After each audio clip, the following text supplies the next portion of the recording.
There are at least two forms of indeterminism in the free will debate, one of which seems, at least on the face of it, implausible, and thereby is perhaps not worth mentioning here, other than saying that its advocates have proposed that human wills are uncaused causes or unmoved movers of choices of actions, that we are something like gods, perhaps.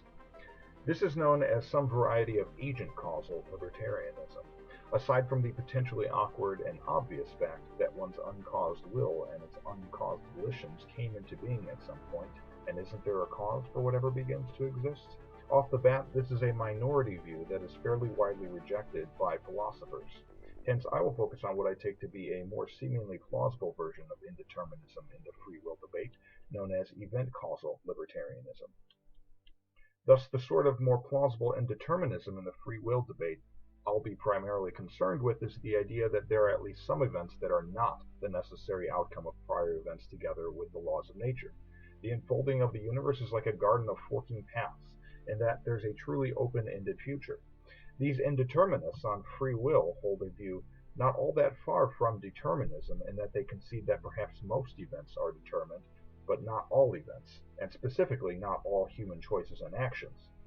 On this sort of indeterminism, as I understand it, sophisticated advocates rather agree that every event has a cause, but it is denied that the paths together with the laws of nature imply that that specific event will occur from its cause.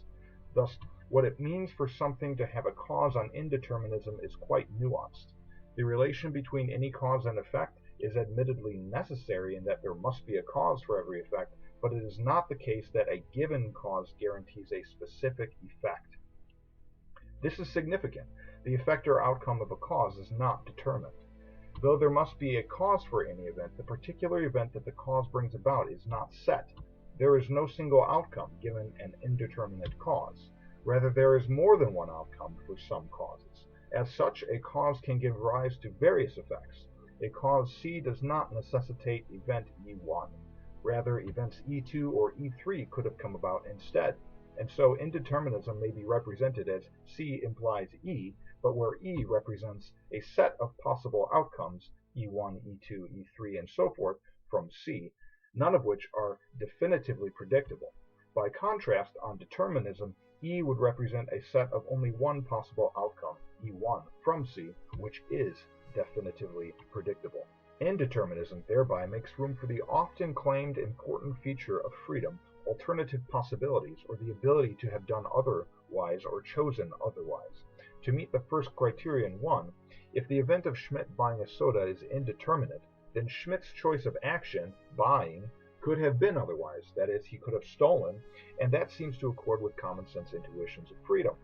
As for the second criterion 2, proponents of indeterminism have various alleged strategies in which they try to ground ultimate responsibility, which I won't get into much here, in which they may say that if Schmidt wasn't externally forced to buy the soda, then perhaps in some way his choice of action was ultimately up to him and within his control. While this view sounds most modest and reasonable, one of the biggest problems with indeterminism in event-causal libertarianism is that its proponents have not been all that clear or successful in harnessing indeterminism so as to show that it contributes or constitutes real freedom opposed to randomness or chance. For randomness and chance don't seem to be the sorts of things one can be truly responsible for. In fact, they seem to be no better than determinism in establishing free will.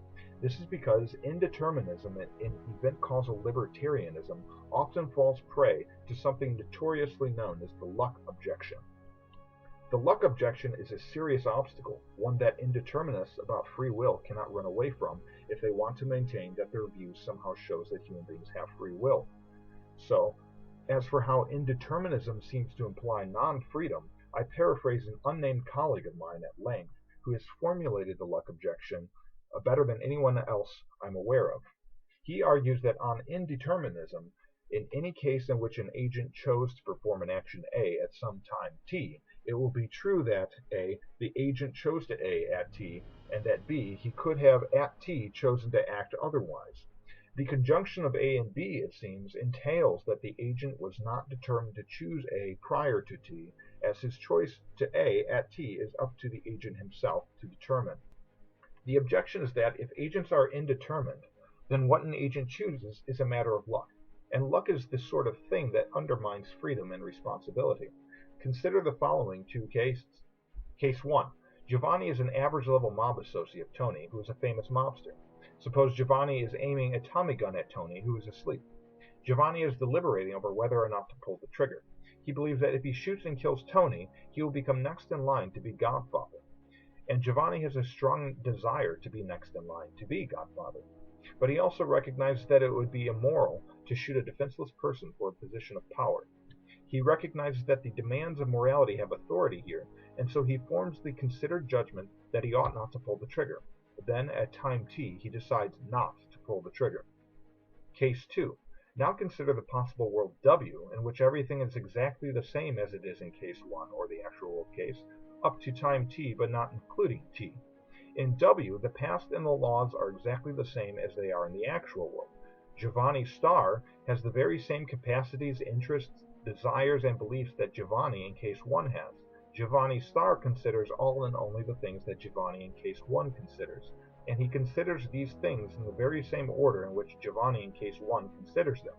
And finally, like his counterpart in case 1, Giovanni Star judges that he ought not to pull the trigger. But unlike his counterpart in case 1, Giovanni Star decides to pull the trigger at t anyway, in spite of his considered judgment that he ought not to. The worry is that there is no difference between the two worlds, the actual world and the merely possible world recounted in case 1 and case 2, that can account for the difference in choices. And so it looks like Giovanni Star's decision in case 2 to pull the trigger is just a case of bad luck. But then it would seem unfair that only Giovanni Star should be blamed. And if we think that it would be unfair to blame Giovanni Star, we should also think that Giovanni Star's will is not really free, on the assumption that freedom is sufficient for responsibility. The problem is a bit worse still.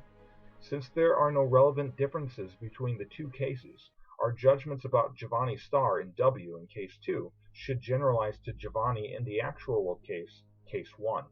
And so it looks like if agents are indeterminate, then they are not free and responsible for their choices.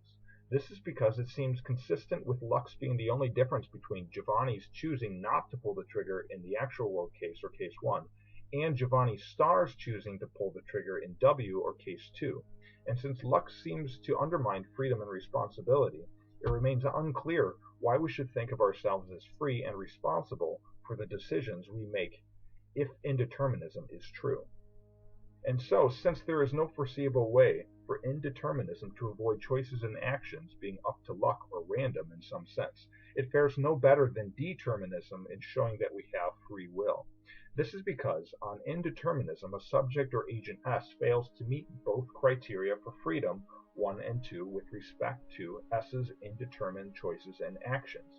For although 1, S can do otherwise in an event, alternative possibilities backfires.